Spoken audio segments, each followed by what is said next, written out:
आप किस बारे में बात कर रहे हैं? नानक ने कहा, ठीक है, आप भूल गए हैं। आप भूल गए हैं कि अगर आप सभी में ईश्वर को नहीं देख सकते हैं, तो आप ईश्वर को बिल्कुल भी नहीं देख सकते हैं। आपके पास इस और उस और दूसरे के बारे में अपने नियम हैं, लेकिन एक ही प्रकाश सभी के अंदर है। राज्यपाल ने कहा, ठीक है, शायद आप इस बारे में सही हैं। लेकिन अगर आपको नहीं लगता कि आप मुसलमान या हिंदू हैं, तो हम सभी यहाँ अपनी मुस्लिम प्रार्थनाएं करने जा रहे हैं। क्या आप हमारे साथ प्रार्थना करेंगे? नानक ने कहा, हाँ, मुझे बहुत अच्छा लगेगा। अगर आप प्रार्थनाओं का नेतृत्व करेंगे, तो मैं आपके साथ प्रार्थना करूंगा। इसलिए उन्होंने अपनी प्रार्थना शुरू कर दी। उन्होंने अपनी प्रार्थना की चटाई नीचे रख दी और वे सभी घुटनों के बल पर झुक गए और झुकने लगे, लेकिन गुरु नानक खड़े रहे। घुटनों के बल पर झुकने और झुकने के बजाय वे अपनी आंखें खोलकर खड़े हो गए। वे अपनी प्रार्थना जारी रखे हुए थे और गुरु बस इधर-उधर देख रहे थे। इससे राज्यपाल बहुत नाराज हो गए और बाद में उन्होंने कहा, आप क्या कर रहे थे? आप बिल्कुल भी प्रार्थना नहीं कर रहे थे। हम सभी झुक रहे थे और उचित प्रार्थना कर रहे थे।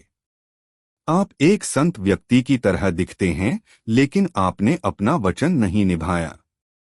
आपने कहा था कि आप हमारे साथ प्रार्थना करने जा रहे हैं, लेकिन आपने ऐसा नहीं किया।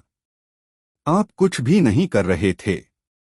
गुरु ने कहा, ठीक है, मैंने कहा था कि अगर तुम इसका नेतृत्व करोगे तो मैं तुम्हारे साथ प्रार्थना करूंगा, लेकिन तुम प्रार्थना का नेतृत्व ही नहीं कर रहे थे। वह काजी की ओर मुड़े, जो मुस्लिम पुजारी थे, और कहा, तुम अपने खेत में पैदा हुए नए छोटे घोड़े बछेड़े के बारे में सोच रहे थे।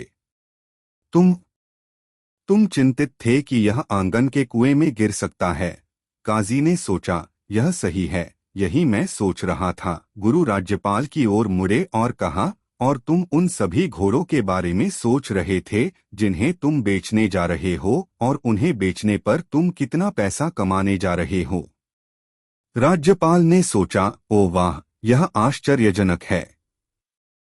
वह सही है, यह सच है, मैं इसके बारे में सोच रहा था। उन्हें एहसास हुआ कि भले ही वे झुक रहे थे और ऐसा लग रहा था कि वे प्रार्थना कर रहे हैं, वे वास्तव में प्रार्थना नहीं कर रहे थे, और भले ही नानक झुक नहीं रहे थे, लेकिन वे वास्तव में उनके लिए प्रार्थना कर रहे थे। फिर उन्होंने उससे पूछा, अच्छा, हम वास्तव में प्रार्थना कैसे कर सकते हैं? नानक ने कहा, आपको अपना मन शांत करना होगा, और आपको अपने मन से नहीं, बल्कि अपने हृदय के अंदर से प्रार्थना करनी होगी, और आपको ईश्वर के प्रकाश को अपने हृदय में चमकने देना होगा।